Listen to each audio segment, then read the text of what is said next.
अगर कहीं समझ नहीं आए तो पूछना है, शर्माना नहीं है। बहुत सारे बच्चे बहुत शर्माते हैं, शर्माने के चक्कर में ही जो है ना उसका इम्प्रूवमेंट रुक जाता है।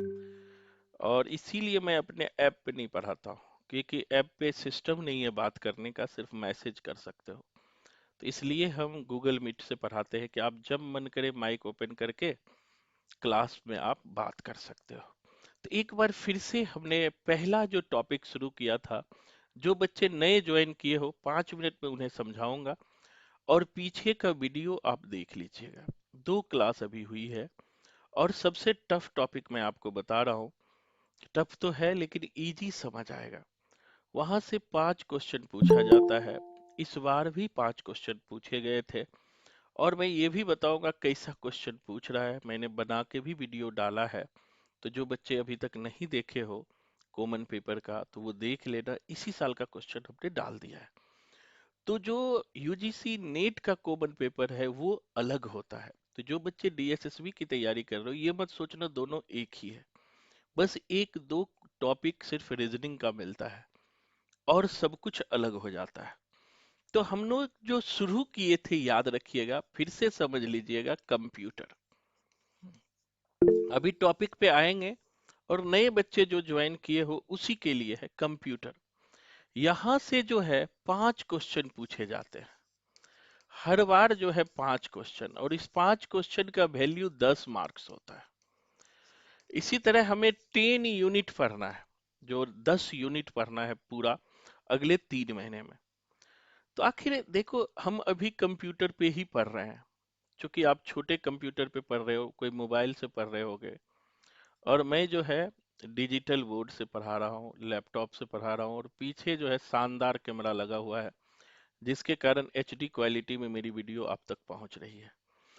तो कंप्यूटर क्या है, सामान्य रूप से हम लोग कहे तो यह एक स्वचालित मशीन है। सिंपल सा मशीन है, जिसका काम होता है हमारे काम को आसान कर देना, जल्दी जल्दी काम को निपटा देना। और ये प्रायः गलती नहीं करता है। कंप्यूटर को हिंदी में संगणक कहते हैं, जिसका अर्थ होता है गणना करना, काउंट करना। ये पूरा कंप्यूटर जो है एक सिस्टम है। हमने बताया था ये कंप्यूटर सिस्टम जो है, कंप्यूटर 3 भागों से मिलकर बना होता है। ठीक है, पहले को हमने कहा था इनपुट, दूसरे को कहा था सीपीयू, और तीसरे को कहा था आउटपुट।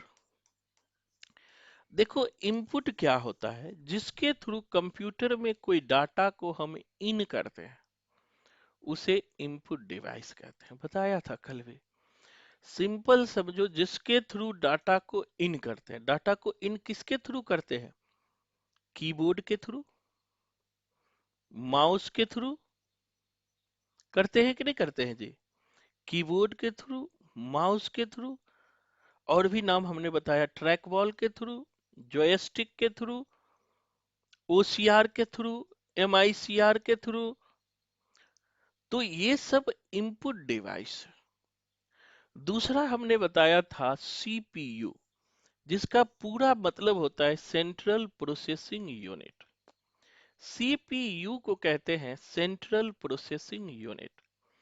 हिंदी में इसे कंप्यूटर का दिमाग कहते हैं। नहीं याद रहे तो इतना समझिएगा, हमारा जो ये टकला खोपड़ी है ना, यही खोपड़ी सीपीयू है।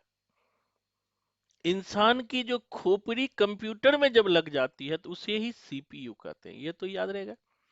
ये खोपड़ी जो है सिलिकॉन का एक चिप होता है। क्या होता है? सिलिकॉन का एक चिप होता है। एक सेकंड रुकना, फोन आ रहा है। कविता, ये फोन आ रहा है 304।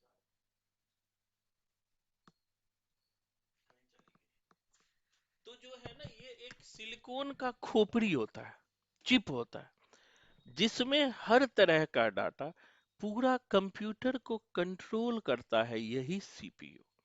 हमने बताया था सीपीयू के जो है 3 पार्ट होते हैं। एएलयू, एएलयू का मतलब होता है अर्थमेटिक लॉजिक यूनिट। ALU का मतलब आई लव यू मत समझ लेना, जिनका ब्याह नहीं हुआ है, बड़ा ध्यान रहता है सोना बाबू पे, है ना।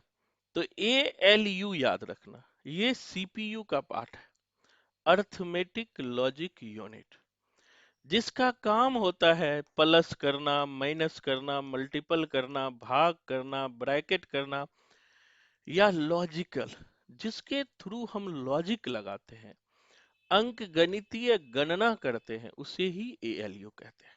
सिंपल बात है। दूसरा होता है भैया इसी ए CPU का पार्ट, पहला ALU और दूसरा पार्ट होता है CU। CU का मतलब होता है कंट्रोल यूनिट। कंट्रोल यूनिट क्या होता है कंप्यूटर में, जिसके थ्रू हम इनपुट और आउटपुट को कंट्रोल करते हैं। जैसे हम बॉडी को कंट्रोल करते हैं, किसके थ्रू करते हैं, माइंड के थ्रू। वैसे ही कंप्यूटर जो है, पूरे कंप्यूटर सिस्टम को कंट्रोल करता है CPU के थ्रू, कंट्रोल यूनिट।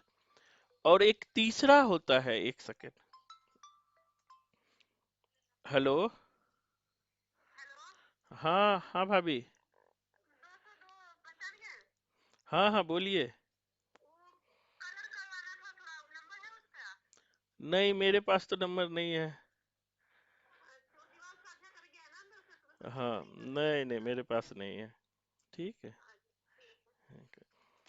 तो ठीक है, तो दूसरा होता है CU, जिसे हम कहते हैं कंट्रोल यूनिट, और तीसरे को कहते हैं मेमोरी यूनिट। ये सब पढ़े थे, मेमोरी यूनिट। इसी तरह एक हमने आउटपुट पढ़े थे, जिसके थ्रू डाटा बाहर जाता है, उसे ही आउटपुट डिवाइस कहते हैं। वो सब डिवाइस की भी हमने चर्चा कर लिया था। तो आज जो हम पढ़ने वाले हैं, इसको पीछे का वीडियो देख लीजिएगा। और आज हम पढ़ने वाले हैं फिर से कंप्यूटर का इतिहास। यहाँ से भी प्रायः क्वेश्चन पूछ लेता है, आखिर कंप्यूटर का इतिहास क्या रहा है, कंप्यूटर का डेवलपमेंट क्या रहा है, कैसे कंप्यूटर जो है आज की तरह हो गया है, आज की तरह डेवलप रूप में कंप्यूटर आ गया है, उसी की चर्चा करेंगे। ठीक है, तो हम लोग सीधे चलते हैं, थोड़ा आपके लिए आसान करते हुए।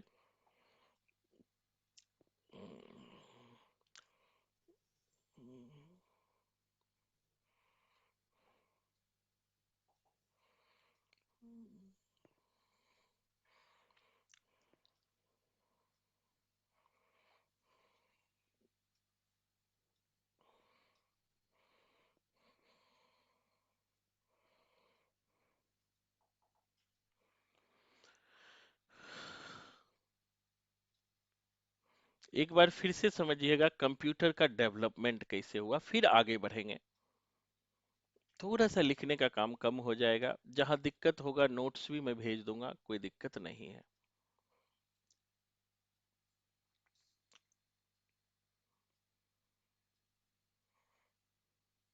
हम्म, यही हम लोग पढ़ रहे थे कि आखिर कंप्यूटर का उद्भव कैसे हुआ, कंप्यूटर का विकास कैसे हुआ, इसी की चर्चा हम लोग कर रहे थे।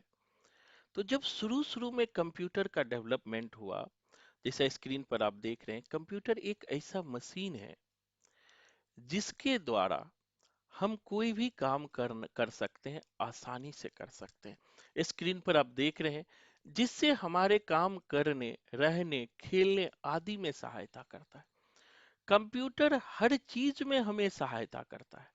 मन नहीं लग रहा है तो फेसबुक पर जाइए और रील देखिए, मन नहीं लग रहा है इंस्टाग्राम चलाइए।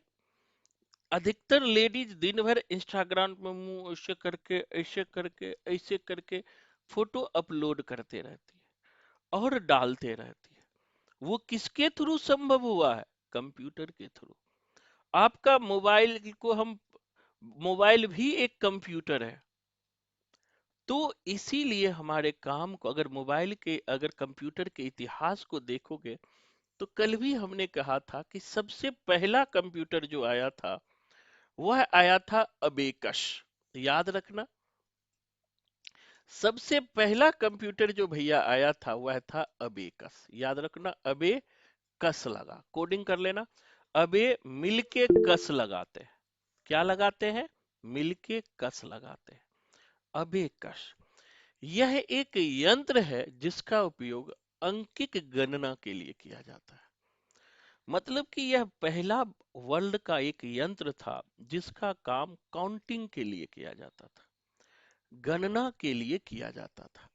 अबेकस बनाया कैसे गया था, तो देखो एक ऐसे बनाया था, और इसमें जो है, ये जो देख रहे हो, इसमें क्या मोती पिरो दिया गया था। स्कूल में आप देखते होगे, प्लेइंग स्कूल में, जो इंग्लिश मीडियम वाले स्कूल में जाओगे, और अलग अलग कलर के मोतियां होती है जिसे बच्चे काउंटिंग के लिए यूज करते हैं।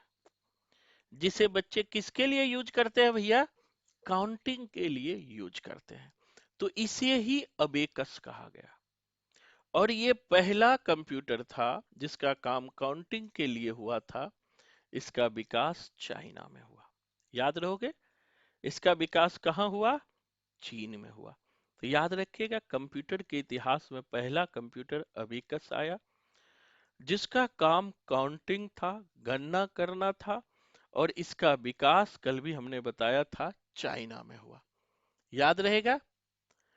अब दूसरा देखिए, पास्कल कैलकुलेटर। आपके घर में भी कैलकुलेटर होगा, घर में नहीं होगा तो मोबाइल में कैलकुलेटर होगा। जैसे आपको कोई सब्जी खरीदने जाते हो तो कैलकुलेटर कहते हो भैया, कहता है 20 रुपया किलो। नहीं नहीं नहीं भैया, 15 रुपया किलो दे दो। नहीं नहीं भैया, 10 रुपया। अच्छा बहन ले लो 10 रुपया किलो। तुमने बहन जी कैसे बोल दिया, तो अब 15 रुपया ही लूंगी।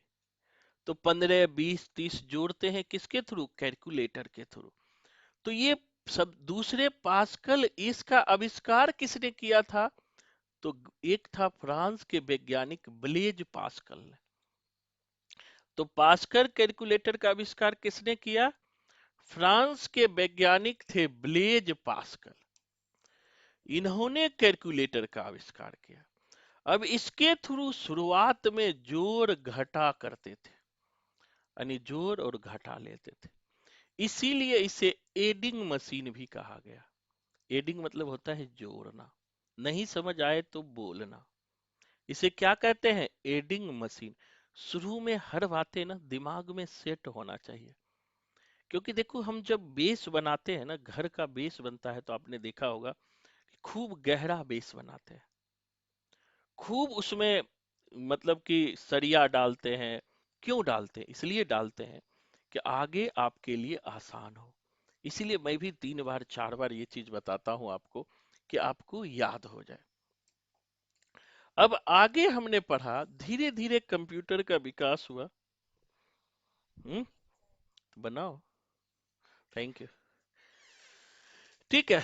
अब धीरे धीरे कंप्यूटर का विकास हो गया। जब आगे बढ़ा ना, तो एक एनालिटिकल इंजन आया। कल हमने दिखाया भी था एनालिटिकल इंजन क्या होता है भैया।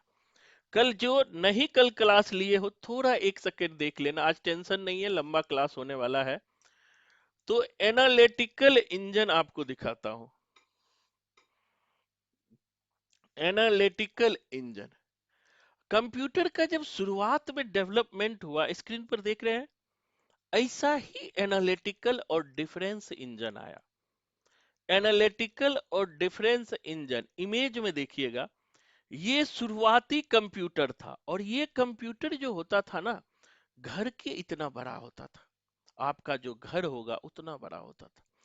इसको पहले गर्म करना पड़ता था, और जब खूब गर्म हो जाता था, तो फिर उसे ठंडा करने के लिए एसी चलाना पड़ता था।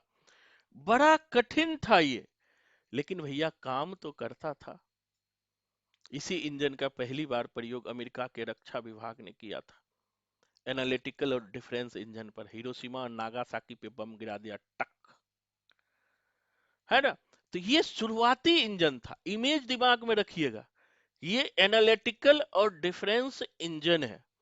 और शुरुआती कंप्यूटर जब एबेकस बना, उसके बाद कैलकुलेटर बना, उसके बाद एनालिटिकल और डिफरेंस इंजन बना। यही एनालिटिकल और डिफरेंस इंजन था। बनाया किसने? तो ये ससुर जी चार्ल्स बेबेज ने बनाया।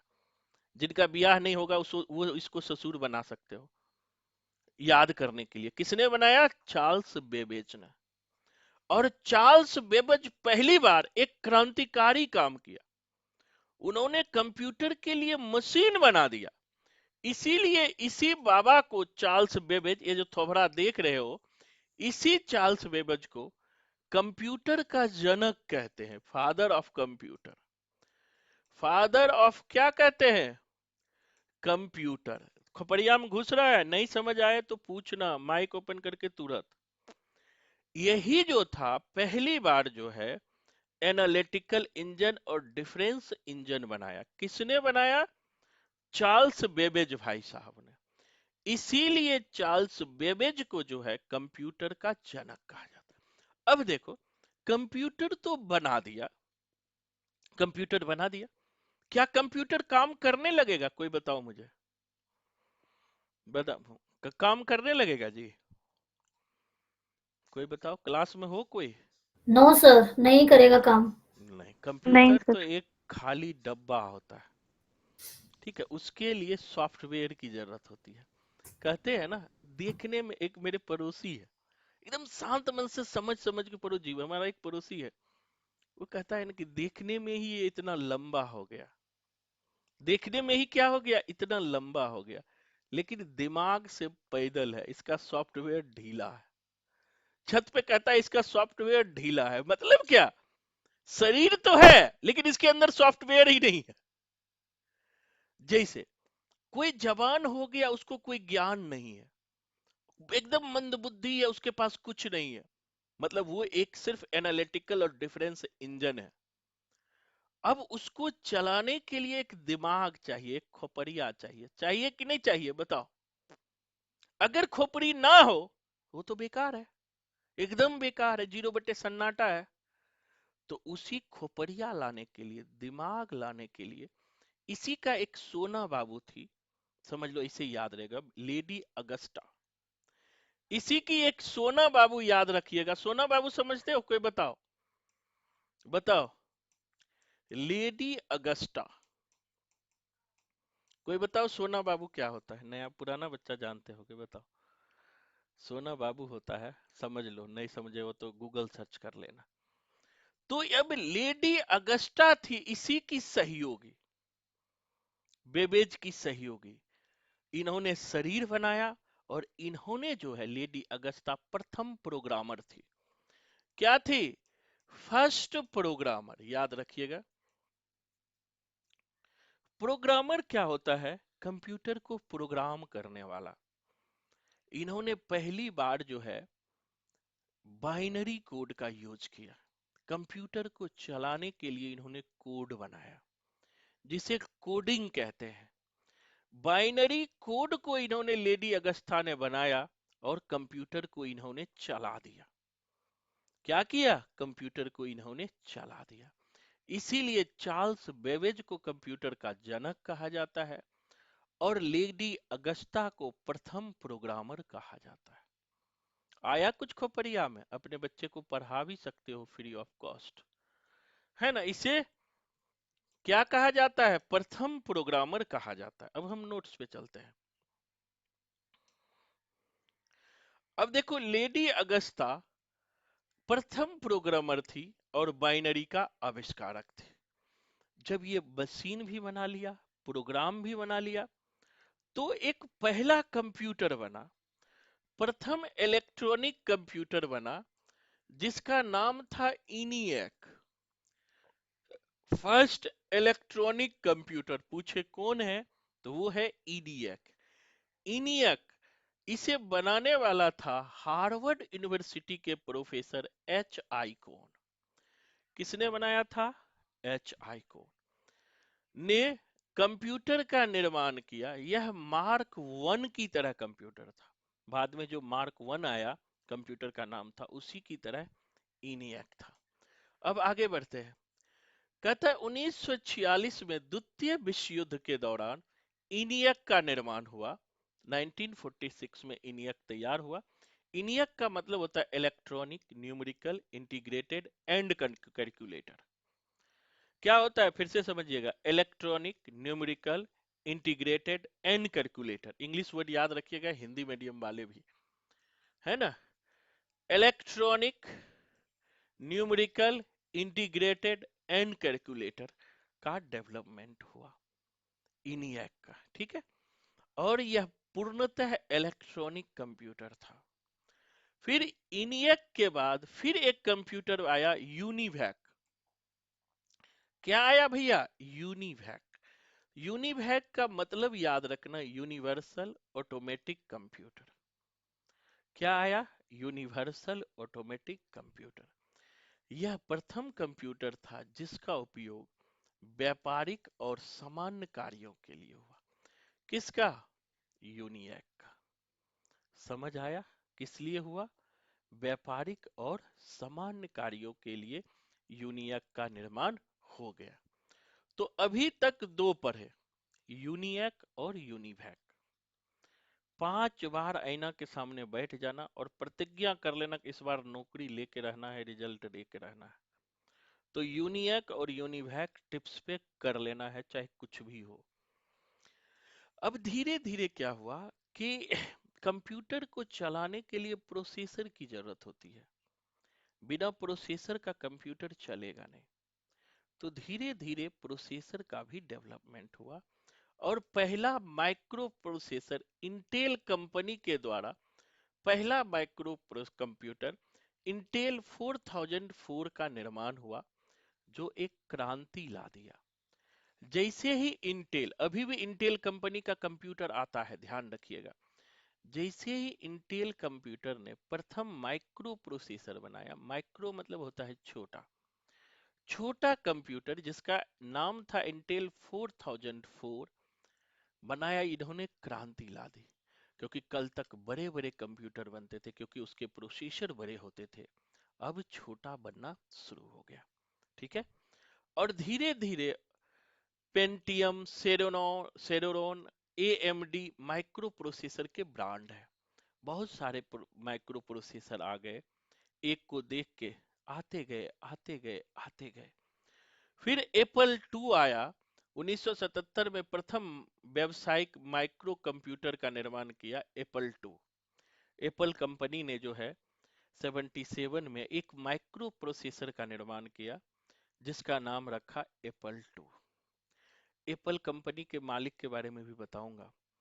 जीवन में बड़े असफल हुए थे, बहुत असफल हुए थे।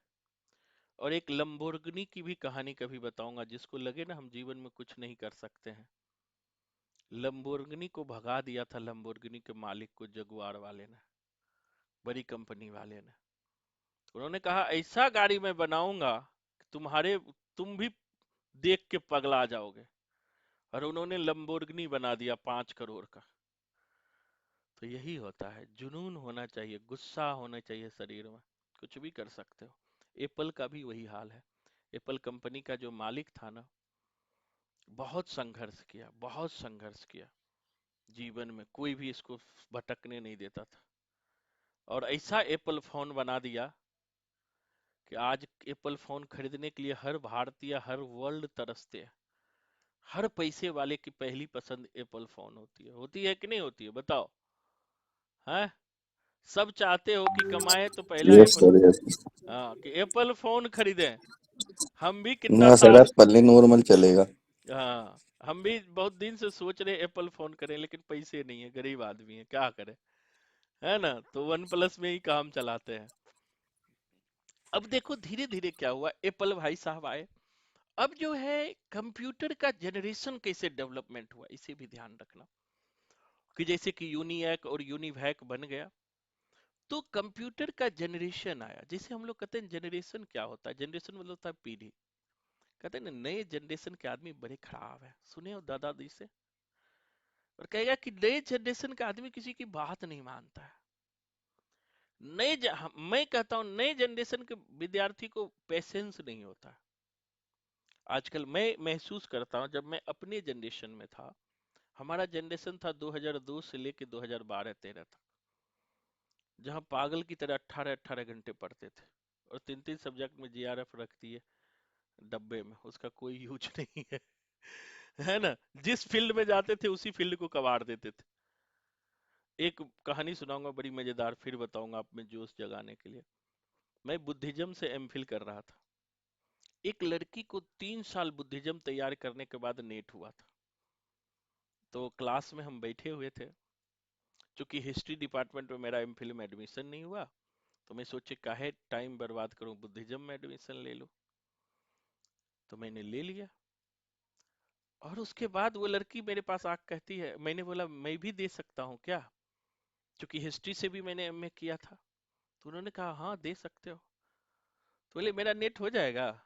तो कहती तेरा, मैं तो 4 साल रात दिन पढ़ी हूँ तब नेट हुआ है, तेरा तो कभी नहीं हुआ, तू तो कभी ऑटो नहीं जानते हो बुद्धिज्म का, और तेरा नेट कैसे हो जाएगा। बोले भैया कौन सा ही 30 मार्क का आईएएस का इंटरव्यू देने वाला मैं हूँ, और मेरे से नेट नहीं होगा बुद्धिज्म में। और ये एकदम चैलेंज कर दी कि तेरे से नेट हो जाएगा तब मैं बताऊंगी। हमने बोला कि मेरा तो ऑलरेडी हिस्ट्री में जीआरएफ है, मैं नेट करके क्या करूंगा। फिर लगा इन्होंने चैलेंज दे दिया, काम तो कुछ है नहीं, तो क्यों ना चैलेंज को स्वीकार किया जाए। बिलीव मानो, मुझे फरवरी में चैलेंज मिला था, और जब चैलेंज मिला तो मैं बड़ी सनकी इंसान हूँ, आपको पता नहीं मैं बहुत सनकी हूँ। अब 10 घंटा बोलते रहता हूँ आजकल, देखते ही हो, यहाँ भी बोलता हूँ वहां भी बोलता हूँ। जीवन में सनकीपन का होना बहुत जरूरी है, सनक होना। अब उनसे मैं चैलेंज तो ले लिया, लेकिन मेरे पास ना बुक ना नोट्स ना कुछ। अब मैं आपके लिए तो मैं ही खड़ा हूँ, सब कुछ बताता हूँ, यहाँ पर ये है, यहाँ पर हमारे पास कौन था। हमारा आज तक कभी कोई गॉड फादर नहीं रहा है, कोई मदद करने वाला। एक टीचर था जो यूपीएससी की तैयारी करते थे, वो मदद करते थे। इस फील्ड में आया तो कोई गॉड फादर नहीं था एजुकेशन फील्ड में। जिससे मैं पूछता था, जो है, हिंदी डिपार्टमेंट में जाओगे तो तोंद निकाल निकाल पीएचडी होल्डर ऐसे बैठे रहता है, थम थम थम चलता है, कोई काम नहीं, नलायक बैठे रहता है, आजकल जुगाड़ लगा के परमानेंट हो रहा है। तो अब वो, उससे मैं पूछता था यार तेरा नहीं होगा, क्योंकि हर लोग नेट किया था 4 4 साल में। वो कहता था 4 साल में मेरा नेट हुआ, कोई कहता था 5 साल में। हिंदी में भी यही स्थिति था, कोई कहता था 4 साल में नेट हुआ, कोई कहता था 5 साल में नेट हुआ। मैं पगला जाता था कि भैया मेरा कैसे हुआ जब इसके 4 साल में। लेकिन मैंने स्वीकार किया चैलेंज, और सारा सिलेबस निकाला, सिलेबस से रिलेटेड डीयू से सारा बुक निकाला। ऊपर में रिसर्च फ्लोर पर लाइब्रेरी की बुक ले जा सकते हो, सारे बुक को मैंने ले लिया। एक लॉकर भी मेरे पास मिला था एमफिल में, लगभग 20 25 बुक को लिया, और अगले 6 महीना 18 घंटा 15 घंटा डेली पढ़ा। सारा नोट्स तैयार कर लिया, उस नोट्स को कोडिंग कर लिया, और जून में पेपर दिया और सीधे जीआरएफ। तो ये कहता है ना कि मैं ये बात इसलिए बताया कि आप सब युवा हो, और इस चैलेंज को स्वीकार करो। हर चीज जीवन को चैलेंज के रूप में लो, हर जीवन में हर रिजल्ट आपका होगा। हम चैलेंज स्वीकार ही नहीं करते, 2 दिन पढ़ते हैं फिर वहीं पहुंच जाते। कंटिन्यू कौन बच्चे हो जो 12 घंटा डेली पढ़ते हो, हर वक्त पढ़ते रहते हो, जान लगा देते हो रिजल्ट के लिए। अगर ऐसे बच्चे हो गए तो आपका रिजल्ट कोई नहीं रोक सकता है, भगवान भी नहीं रोकेगा। मैंने देखा हिंदी का, मैं जीआरएफ किया था, मैं बताऊं, हिंदी में मैंने, बस 1 मिनट लूंगा, ज्यादा नहीं, टॉपिक पे आऊंगा, ये आपके मोटिवेशन से रिलेटेड है। हिंदी में मैं करस्पॉन्डेंस से पढ़ा था, हिंदी का ऑब्जेक्टिव सेक्शन का विशेष नॉलेज नहीं था। जिनसे भी पूछता था वो यही कहता था कि नेट पास करने के लिए 5 साल चाहिए। कोई तोंद वाले कहते थे 5 साल लगता था, कोई तोंद वाले कहते थे 6 साल लगता है, कोई तोंद वाले कहते थे 3 साल लगता है। जीआरएफ तो भूल ही जाओ, जीआरएफ होता क्या है। जीआरएफ का टैग तो मैंने स्टार्ट करवाया है 2015 से, 2014 से जब मैंने पढ़ाना शुरू किया। नहीं तो नेट नहीं होता था हिंदी में किसी का। नेट के लिए वो पागल रहते थे, 6 6 महीना साल साल भर, 2 2 साल। फिर उसमें भी मैंने वही काम किया, 10 घंटा 15 घंटा 20 घंटा, रात रात दिन दिन बाल पका लेता था, पागल हो जाता था पढ़ते पढ़ते। तब जाके जेआरएफ हुआ था, ऐसे हवा में नहीं हो गया कि हवा मारे फूक दिए उड़ गया। मेहनत बहुत किए थे, और यही मेहनत मैं आपसे भी उम्मीद रखता हूँ। खूब मेहनत करो, जान लगा दो, हर रिजल्ट होगा जो तुम जीवन में पाना चाहते हो। मैंने देखा हुआ है, आईएएस भी दिया, बैड लक नहीं हुआ, इंटरव्यू तक तो पहुंचा। लोग का तो प्री नहीं होता है 5 बार में, हम तो मेंस भी निकाल दिए। तो मेहनत करना है। अब आते हैं टॉपिक पे। तो कंप्यूटर का जो डेवलपमेंट है ना, इसको ध्यान रखिएगा। कंप्यूटर का जनरेशन सीरीज बाय सीरीज होता है। जैसे ऐसा नहीं कि हम मॉडर्न में आ गए, पहले बेकार था, धीरे धीरे डेवलप हुए। तो प्रथम पीढ़ी में यूनिवैक कंप्यूटर बना था, हमने देखा था।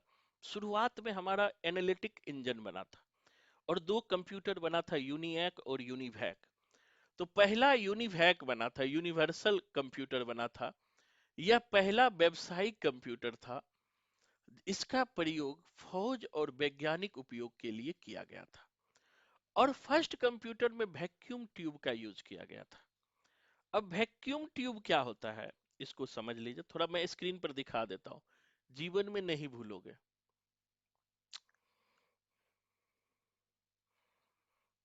आजा नेट।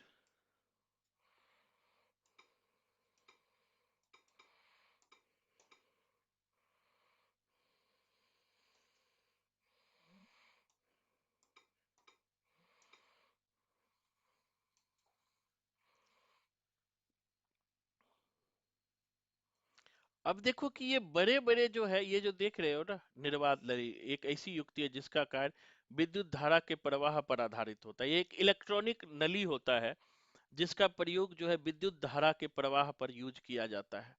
वैक्यूम ट्यूब, थोड़ा इसको मैं डिस्क्रिप्टिव भी दिखा दूं तो याद रहेगा। अब देखो ऐसे ही होता था वैक्यूम ट्यूब। ये बड़े बड़े वैक्यूम ट्यूब, निर्वात ट्यूब का प्रयोग किया जाता था। ये देख रहे हो, ऐसे ही बहुत सारे वैक्यूम ट्यूब लगे रहते थे। ये देखो, एनोड होता था, हीटेड कैथोड हीटर, ये सब वैक्यूम ट्यूब का शुरुआती कंप्यूटर में यूज होता था। तो इसके कारण क्या हुआ, और इमेज दिखाऊं,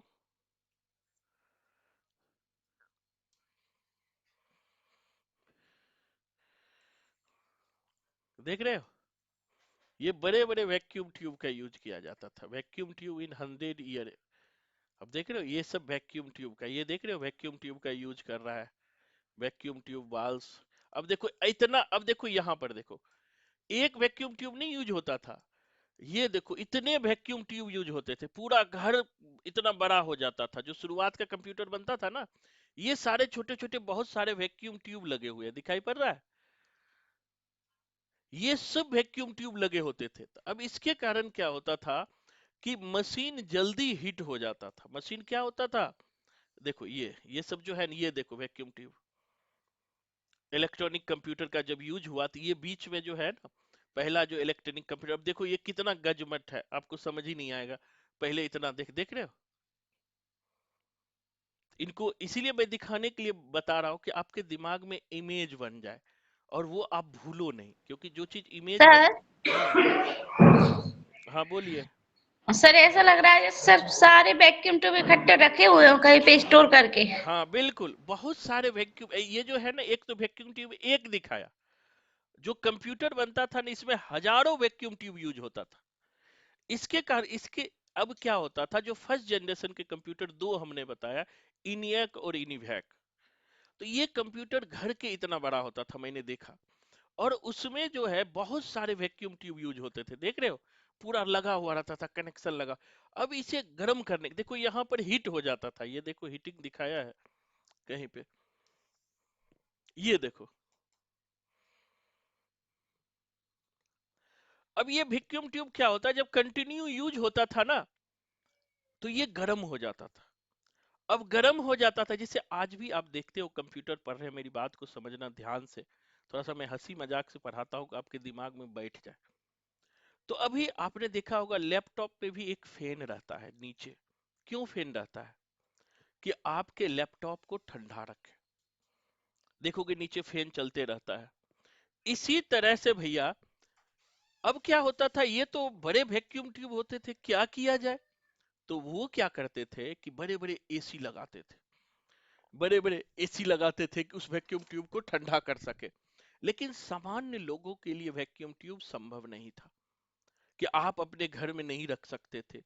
तो उसका यूज जो है, बड़े शुरुआत में जो यूनिवैक आया, उसका जो अमेरिकी रक्षा विभाग ने यूज किया। इसी के थ्रू वो हिरोशिमा नागासाकी पे बम भी गिरा दिया। लेकिन कहता है ना, कि जब कुछ नहीं है तो उसी से काम चला लो। जैसे हमारे पास डिजिटल बोर्ड नहीं था, शुरू शुरू में हमने ऑनलाइन मोबाइल से पढ़ाना शुरू किया। मोबाइल से भी बच्चे आते थे, हमारे जो बच्चे थे। फिर धीरे धीरे व्हाइट बोर्ड पे आया। फिर अब डिजिटल बोर्ड पे आया कि हर चीज आपको सामने एचडी क्वालिटी में आपके सामने आ जाता है। तो इन चीजों में एक डेवलपमेंट होता है, विकास होता है। उसी तरह कंप्यूटरों का भी धीरे धीरे विकास हुआ। इसको ध्यान में आप लोग रखिएगा, बहुत इंपॉर्टेंट बातें हैं, कभी कभी आपसे पूछ लेगा। तो अब नोट्स पे आते हैं।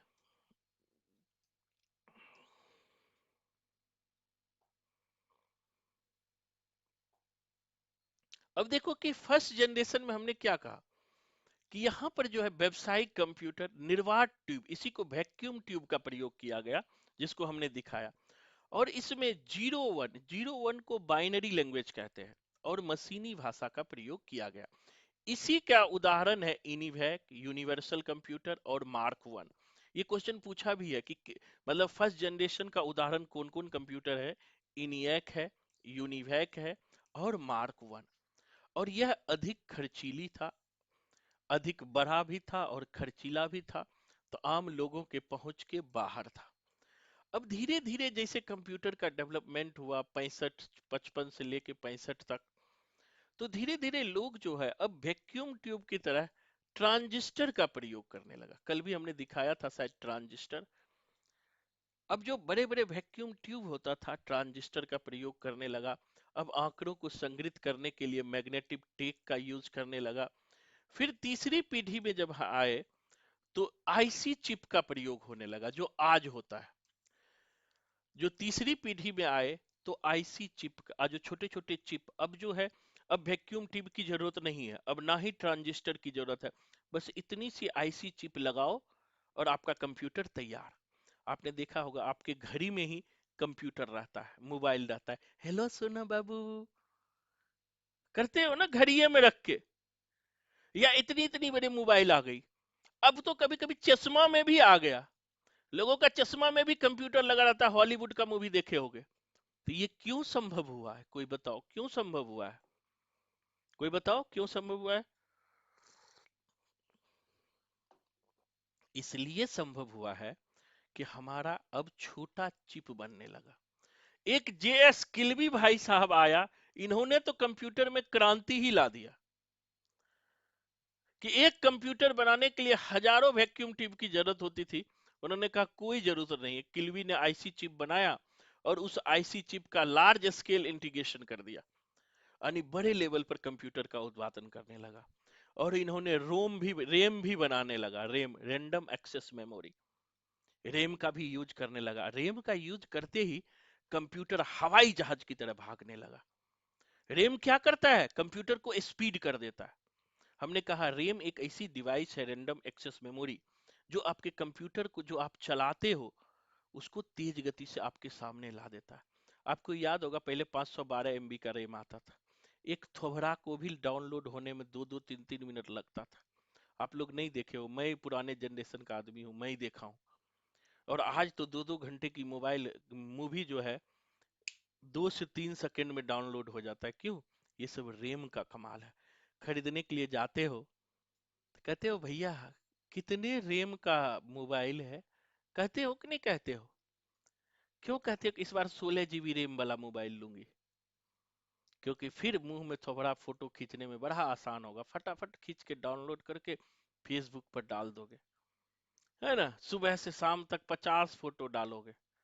और डालते भी हैं कुछ लोगों को, मैं देखता हूँ फेसबुक पर जाता हूँ तो सुबह से शाम तक में 20-25, एक तो हमारी स्टूडेंट है, सुबह से शुरू करती है, मुंह धोएगी उसका भी फोटो डालेगी,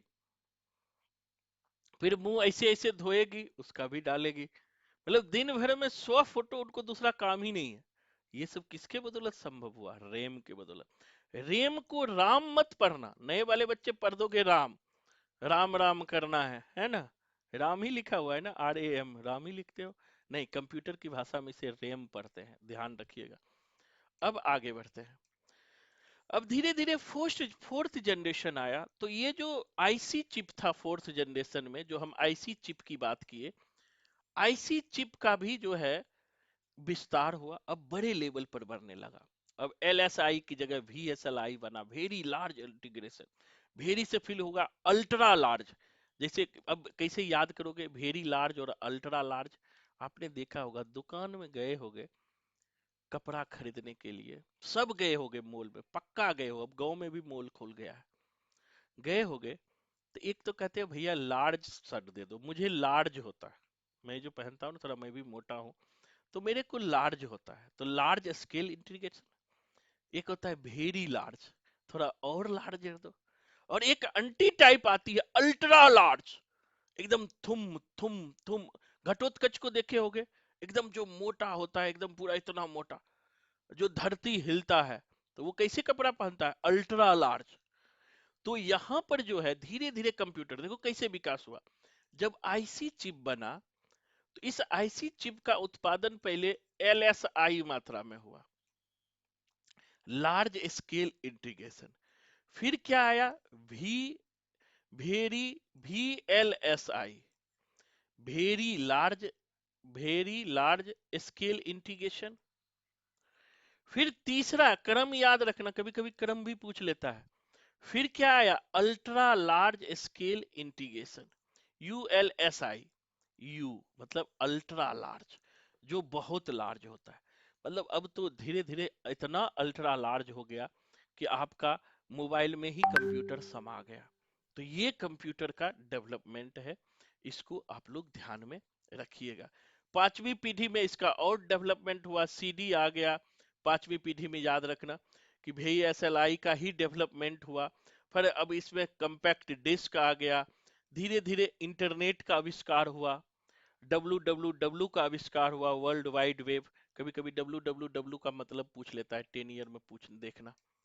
डब्लू डब्लू डब्लू का मतलब होता है वर्ल्ड वाइड वेब, इसका डेवलपमेंट हुआ। फिर सुपर कंप्यूटर का विकास हुआ।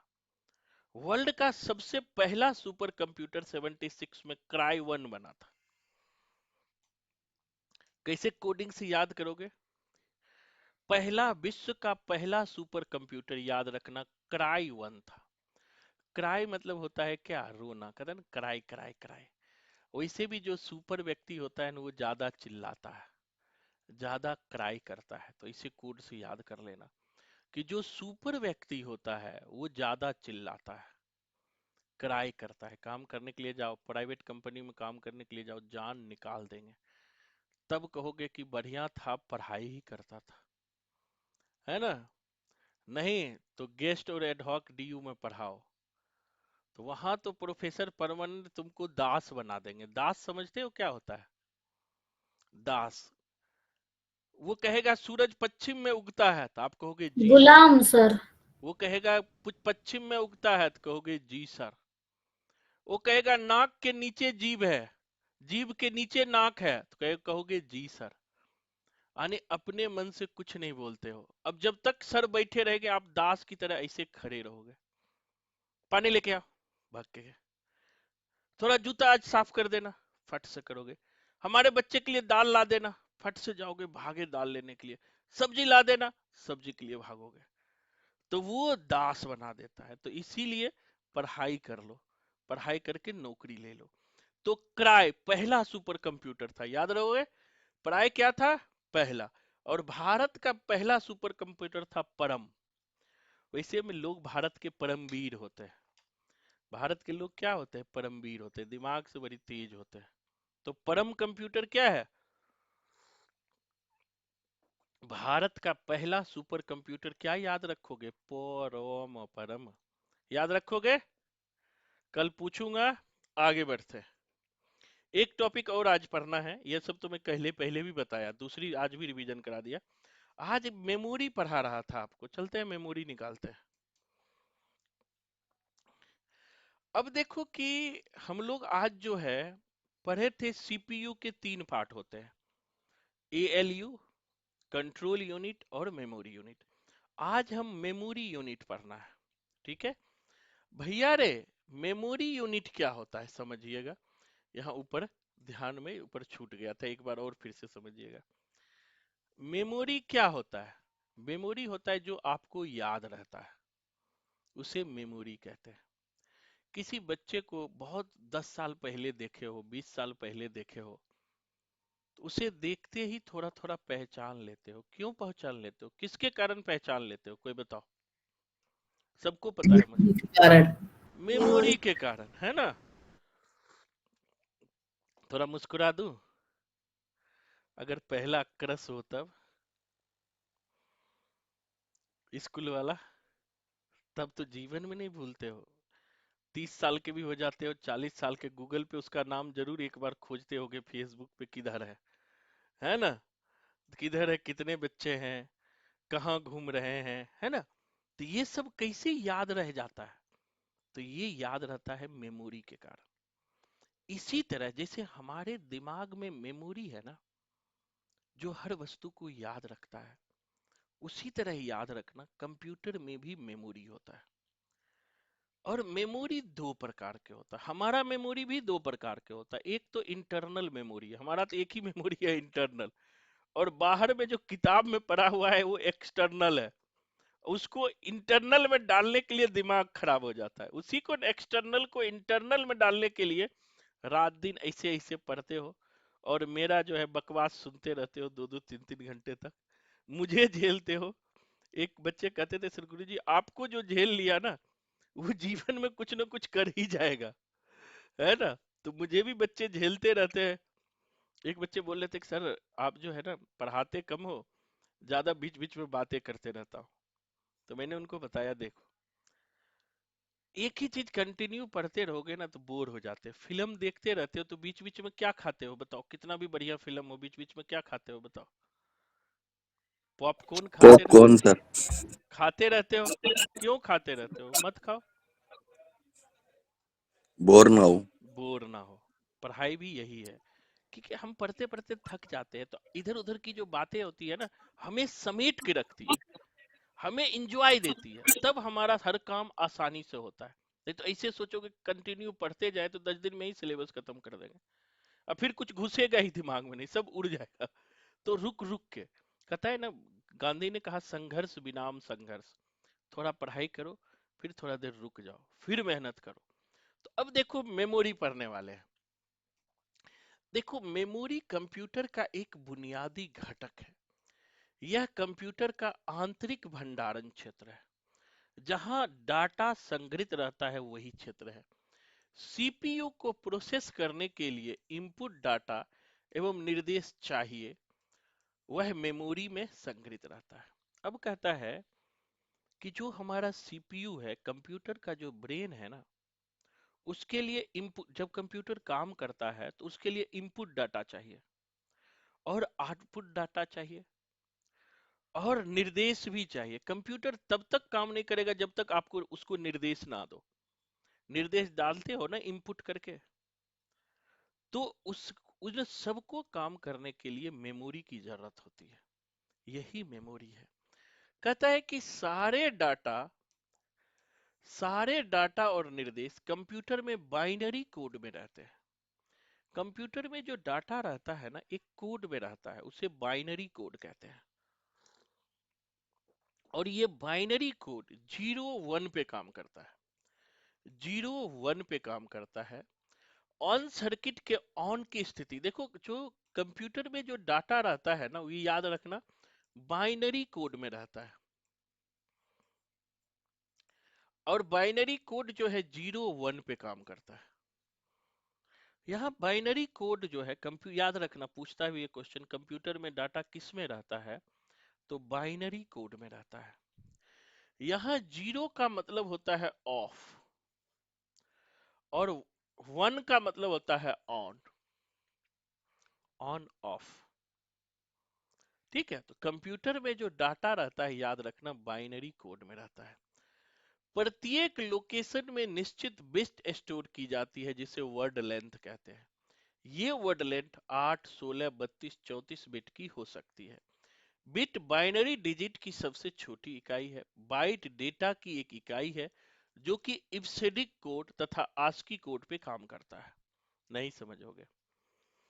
अब देखो कि जो कंप्यूटर में जो डाटा होता है ना, वो बाइनरी कोड में होता है, कोड पे काम करता है। जैसे अभी हमने आज मोहन राकेश के लगभग 25-30 रचना को फूक दिए तो उड़ गया। अगर 2-3 बार रिवीजन कर दोगे सब याद हो जाएगा। तो उसी तरह से कंप्यूटर में जो डाटा रहता है वो एक कोड में रहता है, बाइनरी कोड में।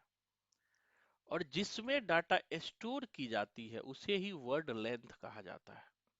वर्ड का कितना लेंथ है, और यह लेंथ जो है 8, 16, 32, 64 बिट का हो सकता है। बिट जो है बाइनरी डिजिट की सबसे छोटी इकाई है। अब देखो ये डाटा किस पे काम करता है, दो कोड पे काम करता है। आगे ये पढ़ोगे इबसिडिक कोड, आगे बताऊंगा, अभी नाम सिर्फ जानो। इबसिडिक का मतलब होता है extended binary coded decimal interchange code में 8 बिट्स तथा आस्की कोड। आस्की कोड का फुल फॉर्म पूछ लेता है, American standard code for information interchange. American standard code for information interchange. तो ये दो कोड पे काम करता है, आस्की और इब्सेडिक कोड पे। नहीं भी याद है तो घबराना मत, इसको आगे याद कराऊंगा। नहीं भी याद है आगे बढ़ जाओ, जो जहां जरूरत पड़ेगा वहां याद कराऊंगा। अब देखो मेमोरी सामान्य रूप से दो प्रकार के होता है, याद रखना। पहला होता है प्राइमरी मेमोरी। प्राइमरी मेमोरी, इसी को सेमी कंडक्टर मेमोरी या इसी को मेन मेमोरी कहते हैं। अब प्राइमरी मेमोरी तीन प्रकार के होता है। पहला होता है नॉन वोलेटाइल मेमोरी, जिसे अस्थाई मेमोरी कहते हैं। दूसरा होता है कैश मेमोरी। तीसरा होता है वोलेटाइल मेमोरी। ठीक है, ये तीन प्रकार के होता है। और सेकेंडरी मेमोरी को ही कहते हैं एक्जुलरी मेमोरी या बैक सपोर्टिंग मेमोरी। आगे बताऊंगा। अब प्राइमरी मेमोरी के तीन पार्ट है। पर अब देखो नॉन वोलेटाइल मेमोरी में कौन कौन आता है। रोम आता है, प्रोम आता है, ई प्रोम आता है, डबल ई प्रोम आता है। अब कैश मेमोरी क्या है, कल भी हमने बताया था और आज जान लो। आपने गूगल पे देखा होगा या फेसबुक पे, जो चीज आप खोजते हो वो चीज ऑटोमेटिक आपके सामने आ जाता है। आपकी चोरी पकड़ी जाएगी अगर आपका कोई मोबाइल ले ले तो। कैसे पकड़ी जाएगी? आप दिन भर बैठ के क्या मारते हो सर्च मोबाइल में, अगर कोई आपका मोबाइल ले लेगा तो यही कैश मेमोरी के कारण आपको पकड़ लेगा। कि जो चीज आप डेली सर्च करते हो ना, उससे रिलेटेड सामग्री जैसे ही मोबाइल खोलोगे वो आपके सामने आ जाता है। ये कैश मेमोरी क्या होता है, यूजर के दिमाग को पढ़ लेता है। यूजर क्या चाहता है उसको अनुमान करके उससे रिलेटेड सामग्री आपके सामने ला देता है। कैश मेमोरी आप जो सोचते हो, जिस तरह से सोचते हो, वो चीज आपके सामने ला करके रख देता है। आप जैसे आपने देखा होगा कि रील, आजकल की लड़कियां ज्यादा रील देखती है, दिन भर बैठ के कोई काम नहीं करेगा, रील पे ही हु, कोई छत से कूद रही है, कोई कुछ कर रही है, कोई कुछ कर रही है, दिन भर रील में ही टाइम गमाती है। हम लोग मोबाइल के गुलाम बन गए हैं, है ना। तो ये काम किसके थ्रू आता है, कैश मेमोरी के थ्रू। कि आप जो चीज देखना पसंद करते हो उससे रिलेटेड बातें आपके सामने ला देता है। कौन लाता है? Cache memory. और वोलेटाइल मेमोरी में रेम आता है। रेम भी दो प्रकार का होता है, डायनेमिक रैम और स्टैटिक रैम। अब सेकेंडरी मेमोरी में क्या आता है, जैसे सेकेंडरी मेमोरी में डीवीडी आता है। सेकेंडरी मेमोरी होता है जो बाहर से मेमोरी लगाया जाता है, जैसे पेन ड्राइव। नाम सुने हो पेन ड्राइव का? बाहर से ना, पहले कहते थे नहीं भैया, कोई नया मोबाइल आया पेन ड्राइव लगा के डाउनलोड कर लिया। या मोबाइल में अलग से मेमोरी कार्ड लगाते हो, एक्सटर्नल मेमोरी कार्ड, सबके मोबाइल में होगा। उसे क्या कहते हैं? सेकेंडरी मेमोरी कहते हैं, ध्यान रखना। अब कैसे याद रखेंगे? DVD memory card, magnetic tape, hard disk, CD ROM, floppy disk, pen drive, flash memory, DVD, और भी बहुत सारे मेमोरी है। इतना ध्यान रखना, सेकेंडरी मेमोरी किसे कहते हैं? उस मेमोरी को कहते हैं जिसे हम बाहर से कंप्यूटर में लगाते हैं। भैया सेकेंडरी मेमोरी किसे कहते हैं बताओ? जिसे हम बाहर से लगाते हैं उसे ही हम सेकेंडरी मेमोरी कहते हैं। जिसे भैया हम बाहर से लगाते हैं उसे ही हम क्या कहते हैं? सेकेंडरी मेमोरी कहते हैं, याद रहेगा। और प्राइमरी मेमोरी कंप्यूटर से एवरी टाइम जुड़ा रहता है। अभी बताऊंगा प्राइमरी मेमोरी क्या है, ये तो याद करने के लिए आपको बताया। अब आ गए प्राइमरी मेमोरी। प्राइमरी मेमोरी वह है जो सीधे सीपीयू के संपर्क में रहता है।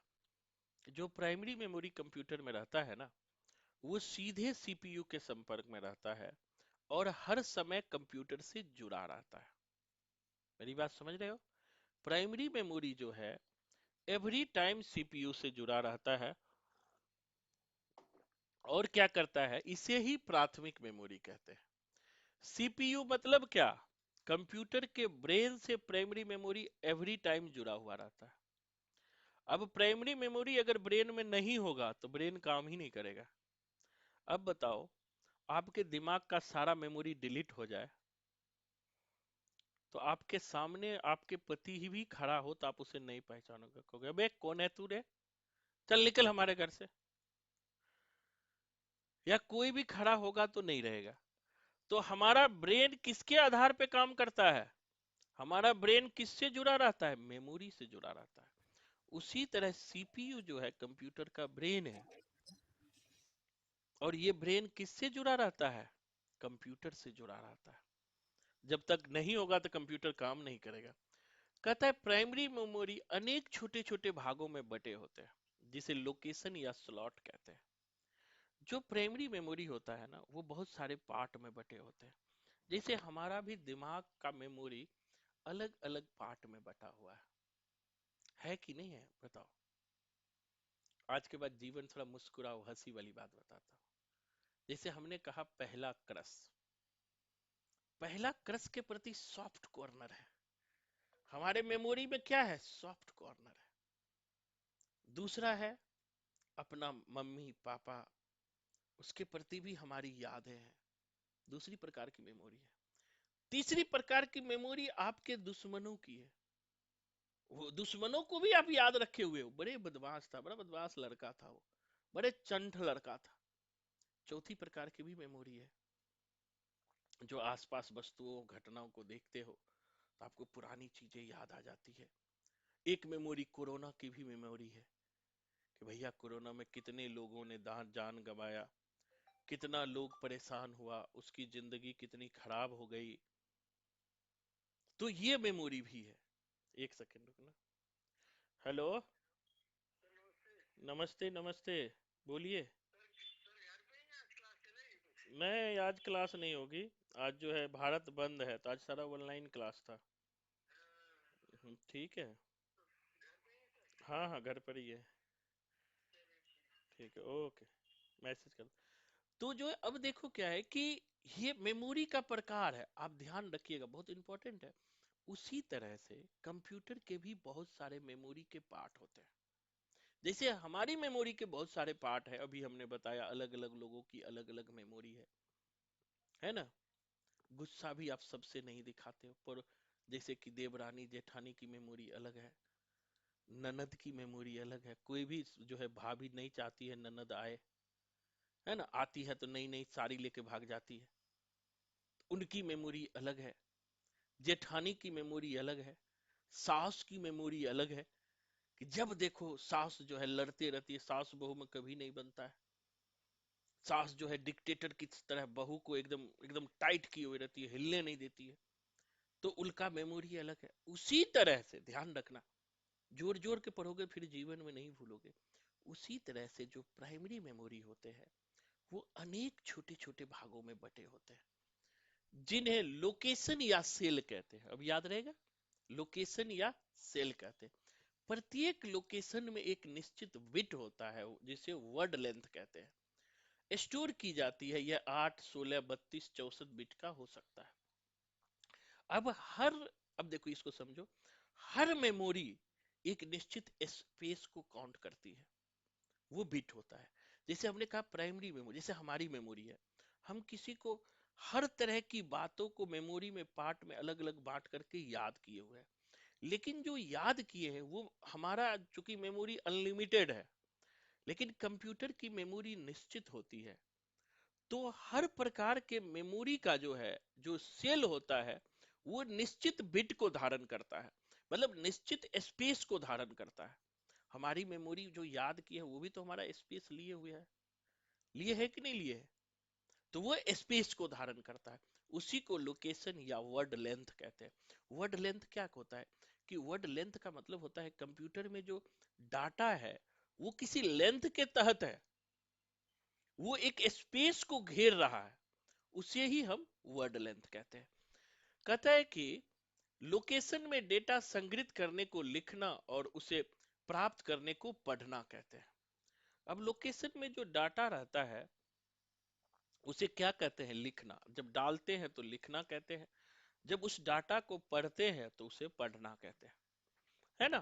कि हमारी मेमोरी के डाटा कभी कभी याद आते, कभी कभी आप सोए हो, पुराने जमाने में खो जाते होगे, अपनी मम्मी की याद आती होगी जब आप बैचलर थे, उठते थे 8 बजे 9 बजे, मम्मी कॉफी देती थी, फिर कहती थी जाओ मम्मी 2 घंटे बाद उठूंगी। और अब याद आता है वो दिन था, अब 5 बजे उठना होता है और 8 बजे तक बेलन चला चला के दिमाग खराब होता है। तो ये क्या है? ये मेमोरी का स्पेस है, बुरा मत मानना, बैठाने के लिए बता रहा हूं। अब देखो प्राइमरी मेमोरी में आईसी चिप का प्रयोग किया जाता है। देख, अब जो प्राइमरी मेमोरी में इंटीग्रेटेड सर्किट का प्रयोग किया जाता है, पीछे हमने पढ़ा third generation IC chip. IC chip का प्रयोग किया जाता है जिसका विकास जेएस किल्बी ने किया था, पीछे ही कहा था। अब भैया रे, प्राइमरी मेमोरी तीन प्रकार के होते हैं। पहला है रोम। रोम का मतलब होता है, रोम मत पढ़ लेना, रोम का मतलब होता है read only data, read only memory, याद रहेगा। रोम का मतलब क्या होता है? Read only memory. रोम का मतलब क्या होता है? Read only memory. रोम का मतलब क्या होता है? 5 बार मने मन बोल दो, भूलना नहीं है। Read only memory. अब कहता है क्या, इसमें संग्रहित डाटा या निर्देश को केवल पढ़ा जा सकता है, ओनली पढ़ सकते हो, उसे नष्ट या परिवर्तन नहीं किया जा सकता। केवल पढ़ तो सकते हो लेकिन उसमें कोई परिवर्तन नहीं कर सकते हो। यह एक अस्थाई मेमोरी होती है। इसे हम इंग्लिश में नॉन वोलेटाइल मेमोरी कहते हैं। नेट का 10 ईयर का क्वेश्चन देखना, वहां पूछा गया है निम्न में से किसे नॉन वोलेटाइल मेमोरी कहते हैं। तो नॉन वोलेटाइल का मतलब होता है नहीं, इसे नष्ट नहीं, नो नष्ट, नो जलाना, कुछ नहीं कर सकते, इसे नष्ट नहीं कर सकते हो। इसीलिए रे भैया इसे नॉन वोलेटाइल मेमोरी कहते हैं। खोपड़िया में बैठा लो। अब आगे बढ़ते हैं। कहते हैं कि इसका उपयोग डेटा को अस्थायी रूप से रखने में किया जाता है। अस्थायी रूप से में रखने के लिए रोम का प्रयोग किया जाता है। यह मदरबोर्ड के ऊपर स्थित एक सिलिकॉन का चिप होता है। मदरबोर्ड क्या है? कंप्यूटर का जो निचला भाग है ना, उसे मदरबोर्ड कहते हैं। या मोबाइल का जो निचला भाग है जिस पर कीपैड ऐसे टक टक टक मारते हो, उसके नीचे जो रहता है वो मदरबोर्ड होता है। उसी पर सिलिकॉन का एक चिप होता है जिसके निर्माण के समय ही निर्देशों को संग्रहित कर दिया जाता है। कंप्यूटर को स्विच ऑन करने पर रोम में संग्रहित डाटा स्वतः एक्टिव हो जाता है और कंप्यूटर को ऑफ करने के बाद रोम में संग्रहित डाटा नष्ट नहीं होता है। यानी कि ऐसा नहीं कि नष्ट हो जाएगा, नष्ट नहीं होता, अनएक्टिव हो जाता है। फिर चालू करोगे फिर एक्टिव हो जाएगा, फिर बंद करोगे फिर शांत हो जाएगा। रोम में उपस्थित एक अस्थाई प्रोग्राम होता है जिसे BIOS कहते हैं, बेसिक इनपुट आउटपुट सिस्टम कहते हैं। कि रोम में जो एक अस्थाई प्रोग्राम होता है भैया, उसे ही BIOS कहते हैं, बेसिक इनपुट आउटपुट सिस्टम। अब देखो नोट पढ़ लेना। रोम में प्रोग्राम या डेटा को फ्यूज लिंक के थ्रू डाला जाता है। एक बार डाटा भर जाने के बाद फ्यूज लिंक को जला दिया जाता है ताकि डाटा को बदला ना जा सके, इसे बर्निंग ऑफ डाटा कहते हैं। अब देखो बर्निंग ऑफ डाटा क्या है कि इसमें एक बार डाटा को अगर आपने डाल दिया तो इसमें कोई परिवर्तन आप नहीं कर सकते हो। डाल दिया तो भैया रे डाल दिया, इसमें कोई परिवर्तन आप नहीं कर सकते हो, है ना? अब आगे बढ़ते हैं। ये रोम है। दूसरा हम लोग बढ़ते हैं।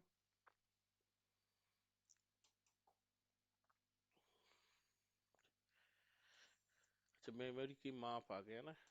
ये नोट्स नहीं है।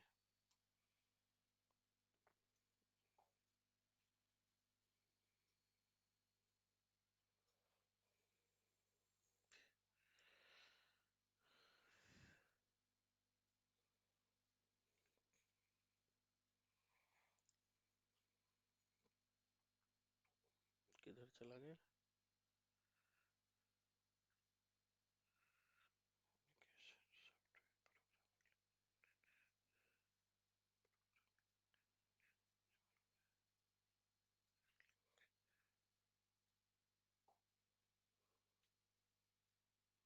तो भाषा वाला आ गया।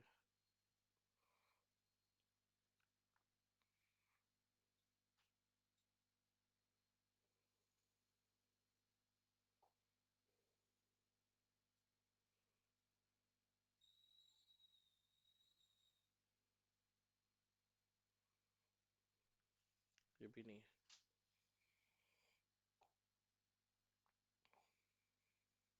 चलो मैं जोड़ता हूँ दूसरे से, कोई बात नहीं, हमारे पास नोट्स भी है, सिस्टम में चिंता नहीं करना है।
चलिए आ गया,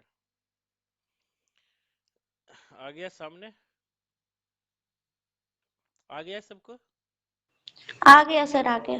अब देखो कि रोम जो होता है ना, रोम में संग्रहित डाटा को एक फ्यूज लिंक के जरिए उसके अंदर डाला जाता है। एक बार जब डाटा हम रोम में भर देते हैं ना, तो उस फ्यूज लिंक को जला देते हैं, बाहर से जो है ना जला देते हैं। अब उसके अंदर कोई डाटा नहीं डाल सकते हो, तो जो बाहर को जलाते हैं, बाहर के एरिया को, उसे ही बर्निंग ऑफ डाटा कहते हैं।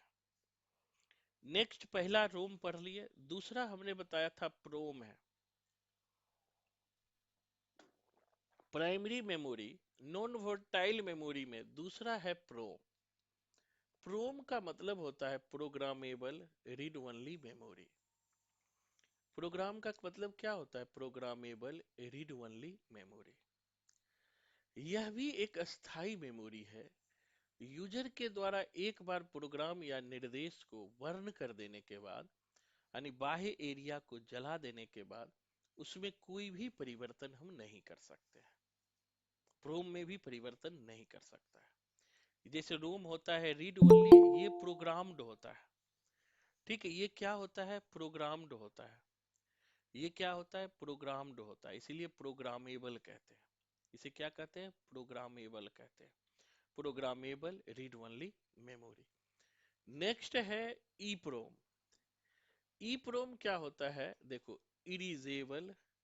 अब देखो ई प्रोम आया, एक ये नया शब्द जुड़ जाएगा। ई मतलब होता है इरिजेबल, प्रोग्रामेबल रीड ओनली मेमोरी।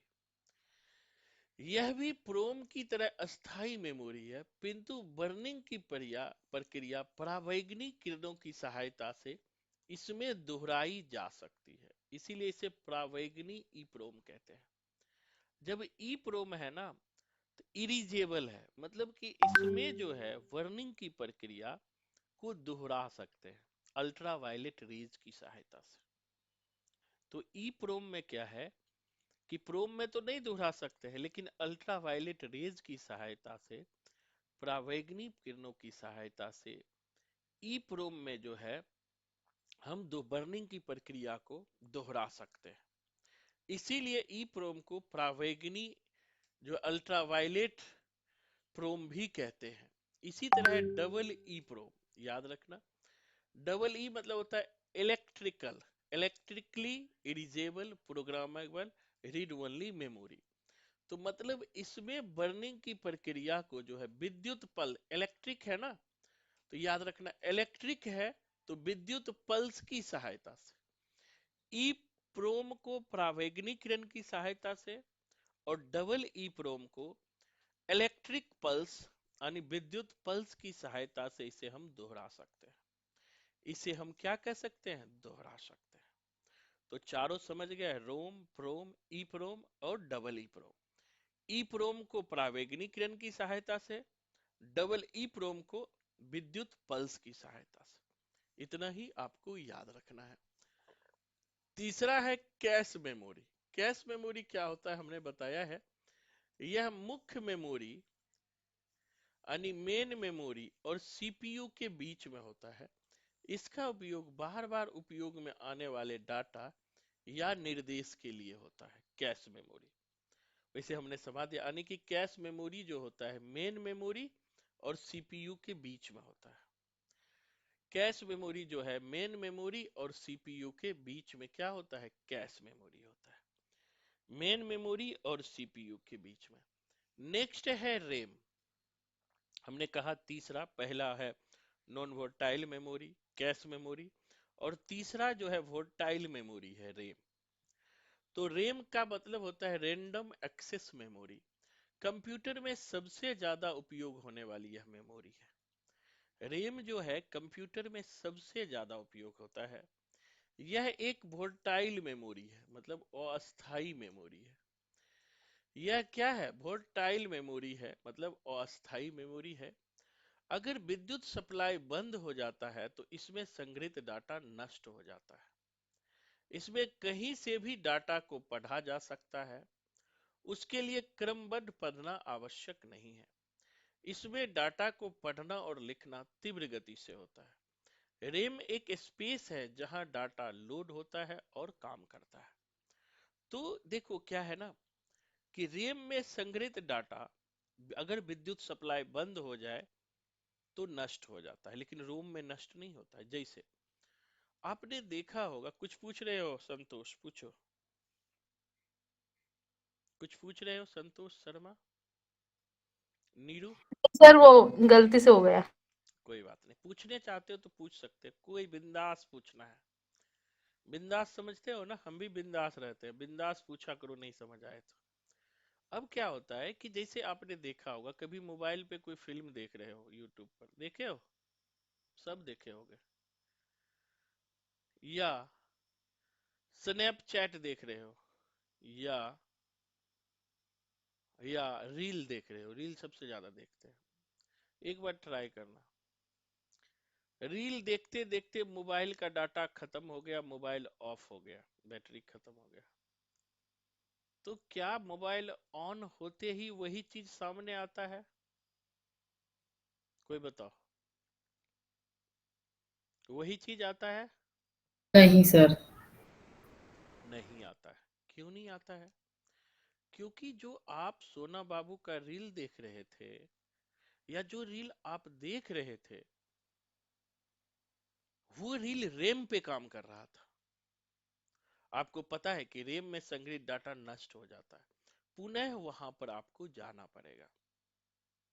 या आपने कोई भी मान लो विकिपीडिया पे कोई चीज पढ़ रहे हो, एकाएक आपका मोबाइल बंद हो गया, लैपटॉप बंद हो गया, तो उसमें संग्रहित डाटा ऑटोमेटिक नष्ट हो जाता है, पुनः आपको जाना पड़ेगा और पुनः वहां तक पहुंचना पड़ेगा। इसीलिए जो रैम होता है, याद रखना कि रैम में संग्रहित डाटा नष्ट हो जाता है, और रैम में डाटा को बदला भी जा सकता है, कहीं से भी पढ़ सकते हो, ये आपको ऑप्शन देता है। इसी के कारण जो है कंप्यूटर तीव्र गति से काम करता है। रैम एक स्पेस है जहां डाटा लोड होता है और काम करता है। क्लियर है? थोड़ा और आगे बढ़ेंगे। अब देखो, रैम दो प्रकार के होता है, एक होता है स्टैटिक रैम, दूसरा होता है डायनेमिक रैम। हम लोग जो यूज करते हैं ना, डायनेमिक रैम यूज करते हैं कंप्यूटर में। आपने देखा होगा कि जब भी कंप्यूटर ऑन करते हैं तो उसे रिफ्रेश करते हैं, सबके पास कंप्यूटर है, करते हैं।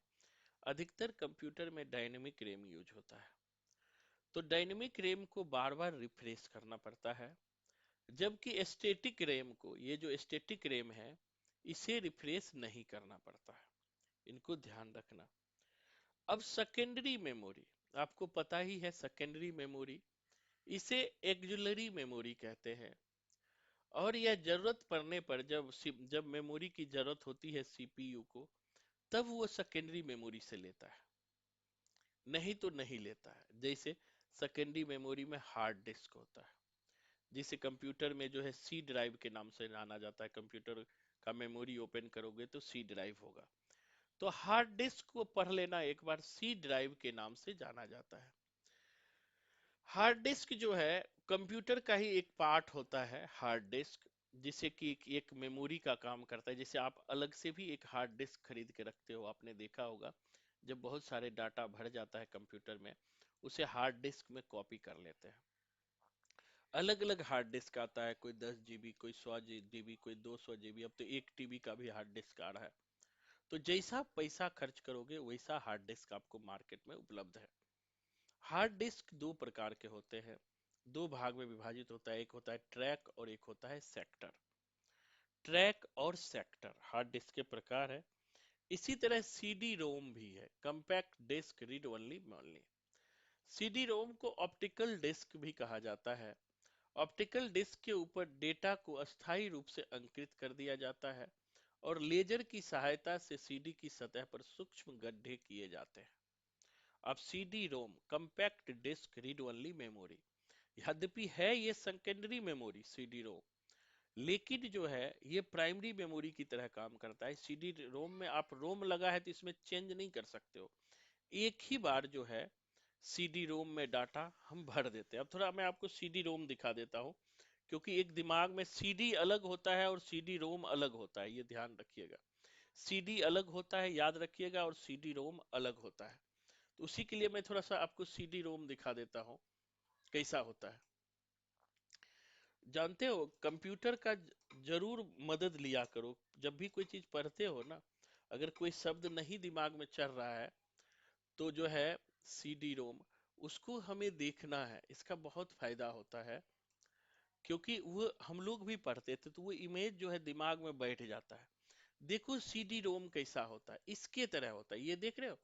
अधिकतर ये जो होता है एक लगा होता है कि इसमें, देख रहे हो, और रोम, सीडी रोम इसी तरह का होता है, सीडी रोम। तो इसका जो है, इसमें भी डाटा आप चेंज नहीं कर सकते हो, एक बार जो डाटा डाल दिया ना, सीडी में आप चेंज कर सकते हो, याद रखिएगा। सीडी में आप चेंज कर सकते हो, लेकिन सीडी रोम में नहीं कर सकते हो। ये देख रहे हो सीडी रोम है, ये सीडी रोम जो है, सीडी रोम इस तरह का होता है, एक जो है फ्लॉपी डिस्क में जो है यूज किया जाता है। तो इसमें संग्रहित डाटा को एक बार के बाद आप कोई चेंज नहीं कर सकते। लगता है हट गया है,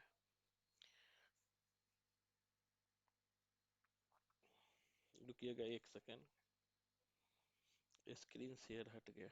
बस 10 मिनट लूंगा, चिंता नहीं करो, क्योंकि आज छुट्टी है सबका, थोड़ा पढ़ लो, इतना मौका नहीं मिलता है। मैं थक नहीं रहा हूं तो आप क्यों थकोगे, थकना मना है ना। कौन कौन थक गए हो बताओ,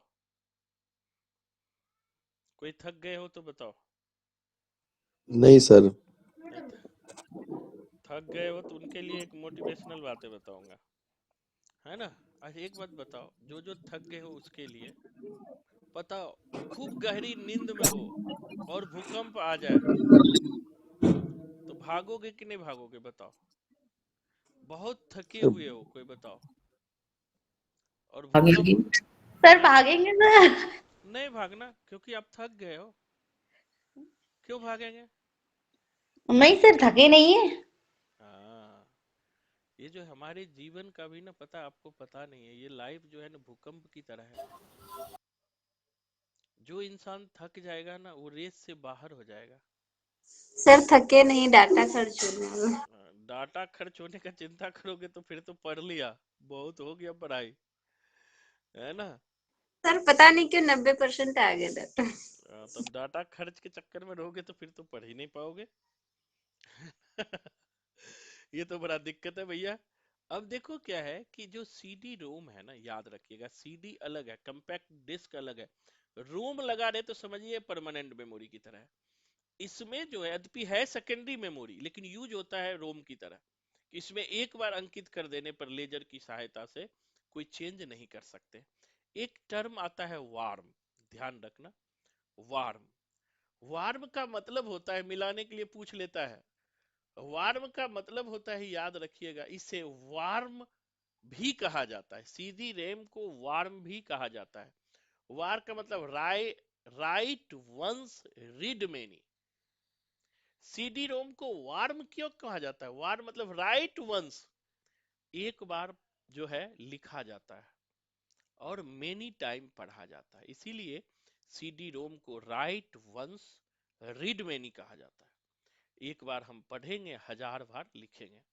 अर्थात वैसी सीडी जिस पर केवल एक बार ही लिखा जा सकता है पर बार बार पढ़ा जा सकता है।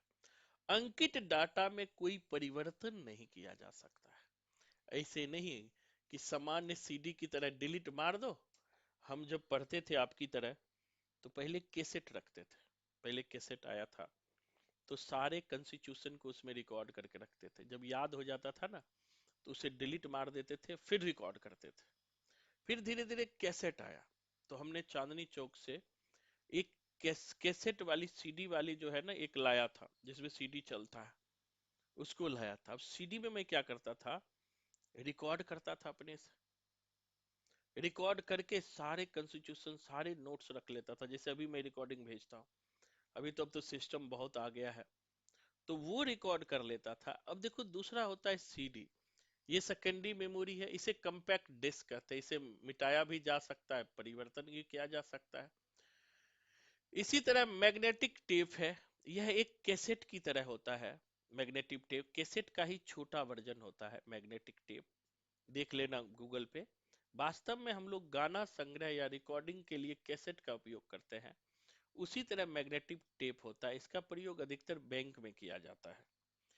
इसी होता है फ्लॉपी डिस्क, आपने देखा होगा फ्लॉपी डिस्क, गूगल पे सर्च मार दो फ्लॉपी डिस्क कैसा होता है। 3 इंच, 3.5 इंच या 5, 5.25 इंच का फ्लॉपी डिस्क होता है, एक प्लास्टिक के कवर में होता है, जिससे कि वो डिस्क खराब ना हो।